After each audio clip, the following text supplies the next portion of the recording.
I'm 23-year-old female getting married in a couple of days. Most of this is in the last 2 weeks. My maid of honour, 26-year-old female M, was in charge of planning my bachelorette party, which I wanted to be a surprise. We live in a city, but none of us live downtown, so I was hoping for a hotel room downtown and having a fun night out with friends, maybe a brunch. Most of the bridal party live locally, but 2 girls flew in for it. When M picked me up 2 weeks ago on Friday, I was excited to see where we were going and what we were doing. We ended up going to M's 1-bedroom townhome and spent the whole weekend there. There were 8 of us, so it was cramped and we kept running into issues with only 1 bathroom. On Friday night we had games and ordered pizza. Saturday we had a mimosa bar, went shopping, ordered food and watched a movie before parting ways on Sunday. It wasn't the bachelorette party of my dreams or a particularly fun weekend, but it was okay and I appreciated it. Last weekend my fiancé, 32-year-old male Jay, had just returned from a work trip. I hadn't caught him up to speed on the party because there wasn't much to report. But when he returned, we were chatting and I told him about the party. He looked confused but said nothing else that evening. The next day, I got a message from M asking to meet up to talk about something. M revealed that Jay had given her a significant amount of money over a year ago, with the intention that it was used to pay for a bachelorette party. It would have been enough to pay for the entire bridal party, to do a week-long vacation out of town, including airfare, hotel, food, drinks and fun. I wasn't expecting this type of event. A weekend downtown would have been wonderful, and even though the party at her home wasn't what I hoped for, I was fine with it because I got to be with all of my friends. She instead used the money to pay off credit card debt and hoped that no one would notice. I told her I needed some time to process and went home. After talking with Jay about it, I decided that the best action would be to remove her from the wedding.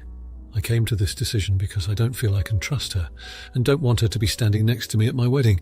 I slept on it overnight and sent her a text saying this on Monday. Since then, I have been getting texts from her mum and boyfriend telling me how awful I am for doing this since I didn't need a big party, and M was able to financially benefit.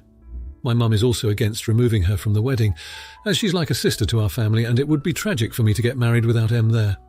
The rest of the bridal party is split, with half saying I shouldn't have kicked her out and the other half agreeing with me. M has called me crying because she already has her dress. Jay and I paid for all dresses and she can't wear it anywhere else. At this point I want the wedding to be over with, so I can be on my honeymoon and not have to deal with these people. So was my action too extreme? Am I the idiot? Now for a few comments before the update. Comment 1. Not the idiot, except maybe a little to yourself. Your maid of honour steals a substantial sum from your fiancé and by doing so steals a once-in-a-lifetime experience from you. You don't even consider insisting she pay the money back, let alone take legal action. You just accept it. When confronted with her theft, you leave saying you need time to process. You don't show your anger or make her experience the impact this news has on you, the distress she has caused you. You just accept it. You even let M keep the dress you paid for, that she has the temerity to moan about. People she is close to text you about how awful you are. Rather than clarifying the amount she stole, how it has affected your wedding and advocating for yourself, you just accept it. People you are close to know she stole from you, and instead of recognizing the impact on you, advocate for her because she is upset. You accept this. Your own mother encourages you to ignore the situation because she cares for M, prioritizing her over you. You accept this. What's stopping you from being more compassionate to yourself, OP? Why are you allowing people to treat you this way instead of addressing it? Why do your friends and family get away with treating you with total disregard? Comment 2. OMG. Not the idiot.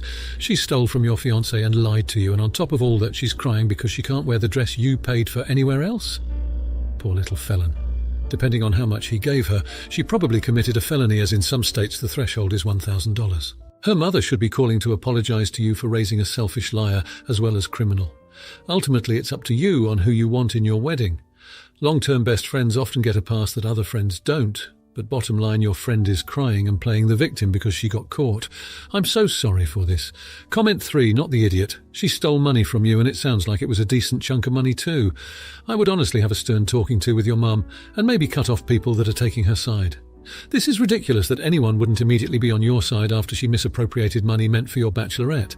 She also obviously knew it was wrong because she told you out of guilt. ETA, stealing $25,000 is insane. Put her on blast to everyone and file a police report. She also only told you because she was pressured. Cut contact and let the law handle it at this point. Now, for the update. Well, I've always heard that the first month of marriage is supposed to be the honeymoon period, but that couldn't be further from the truth for us. The wedding went off without a hitch, and we had a beautiful ceremony and reception. But the drama from the bachelorette party incident didn't stop there. M's mum and boyfriend continued to harass me about it, and even showed up at the wedding uninvited.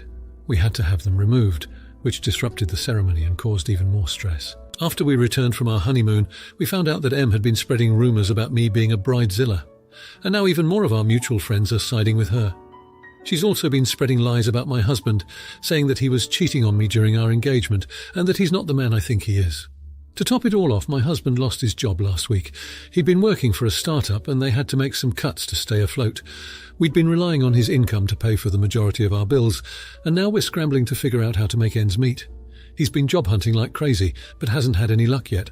So now I'm dealing with financial stress, a ruined reputation among my friends, and constant harassment from Em and her family. I feel like my life has completely fallen apart in just 1 month. I'm scared for what the future holds, and I feel so alone in all of this. I feel like I can't trust anyone anymore. I just wanted to have a beautiful wedding and start a happy life with my husband, but now everything is a mess. I don't know what to do. Now for the comments. Comment 1. Not the idiot.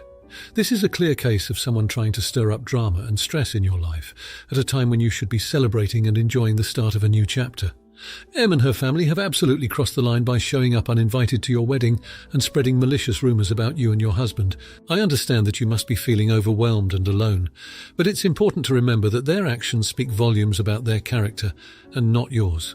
It seems like a good time to re-evaluate whether or not Em is someone you want in your life moving forward.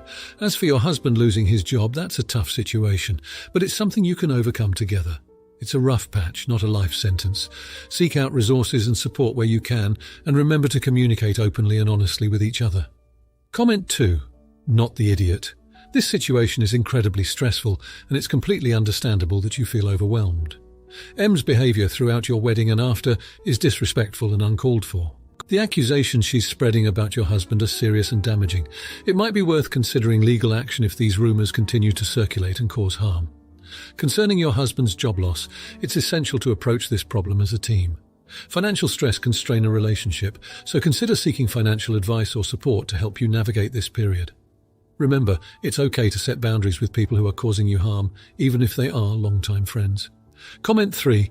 Not the idiot. The actions of Em and her family are quite frankly shocking and appalling. This is supposed to be a special time in your life, and it's a shame that they've decided to tarnish it with their negative behaviour. You have every right to feel upset and stressed, but remember this isn't a reflection on you or your husband. The rumours being spread about your husband are serious and should be addressed head-on. It might be beneficial to have a straightforward conversation with Em about her actions and the impact they're having on you. As for your husband losing his job, it's unfortunate, but together you can weather this storm. It might be a good time to re-evaluate your budget and expenses and see where you can make adjustments until he finds a new job. Remember, you're not alone in this, and it's okay to reach out to others for support. Now for the next story. My husband and I are expecting our first baby in a few months, and my sister-in-law offered to throw us a baby shower. I was really in love with the idea and accepted, and then my mother-in-law got involved. But my sister-in-law disrespected the one clear boundary regarding the baby shower that I had, and she refuses to let it go despite being told by not only me, but also my mother-in-law and my husband.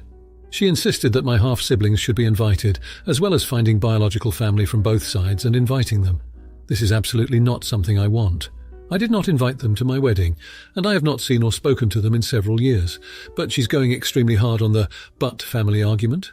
Background: I'm a child from an affair.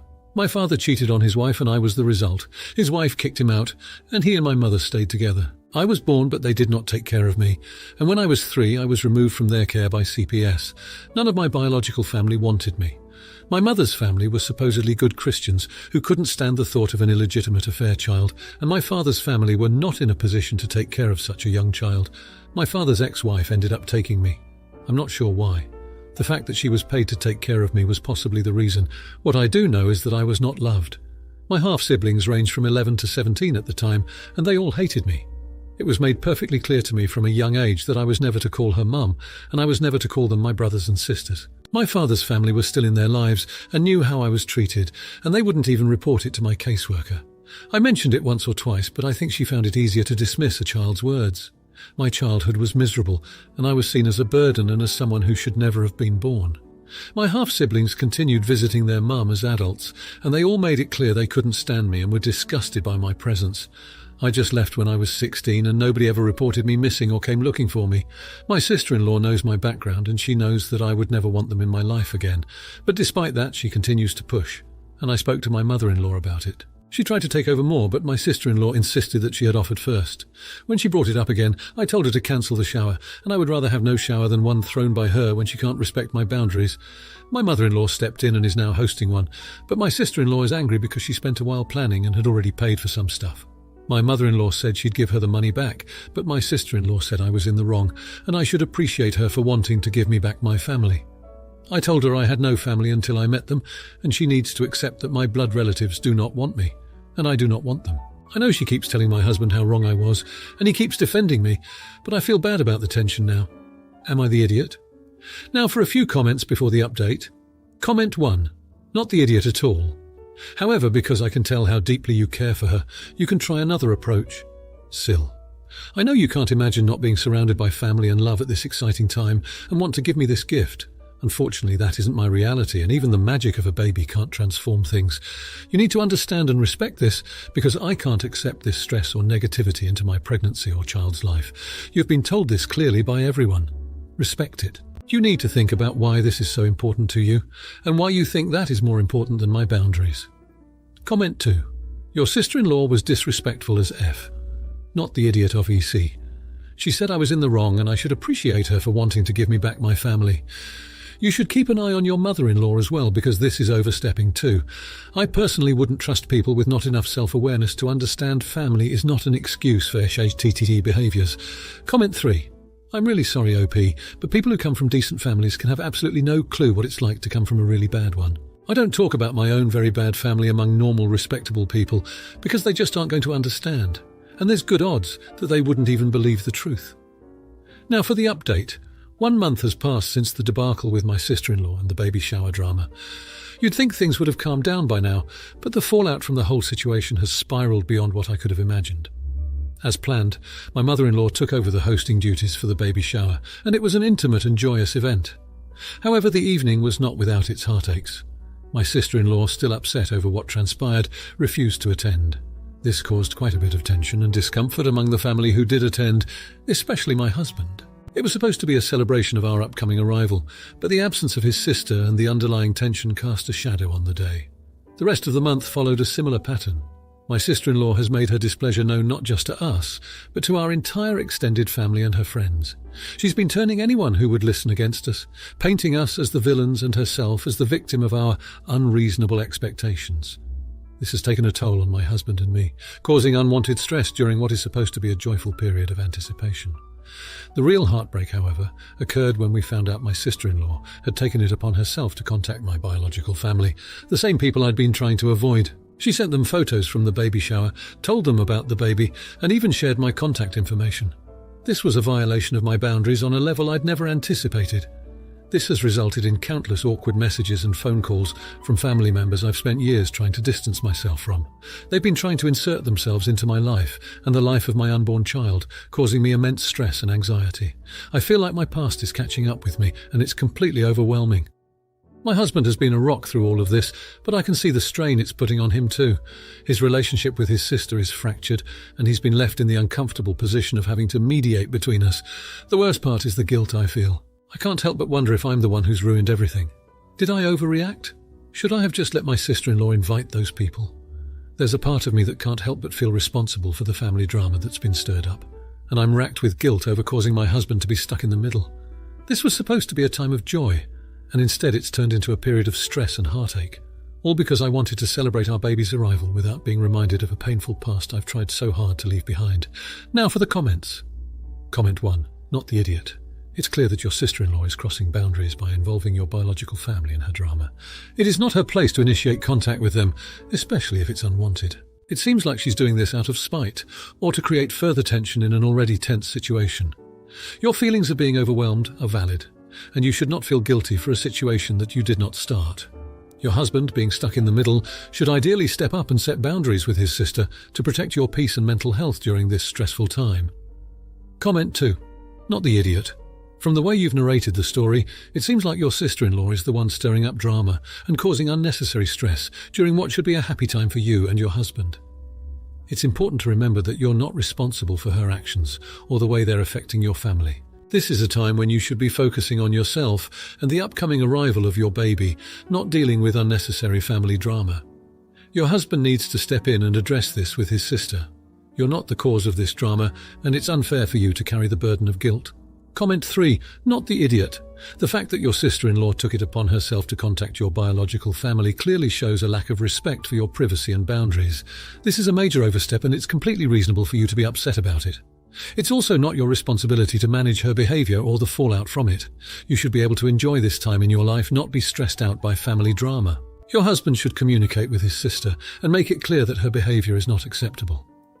You should not feel guilty for this situation. It's not your fault. Now, for the next story. So my father and his wife are unable to have children together.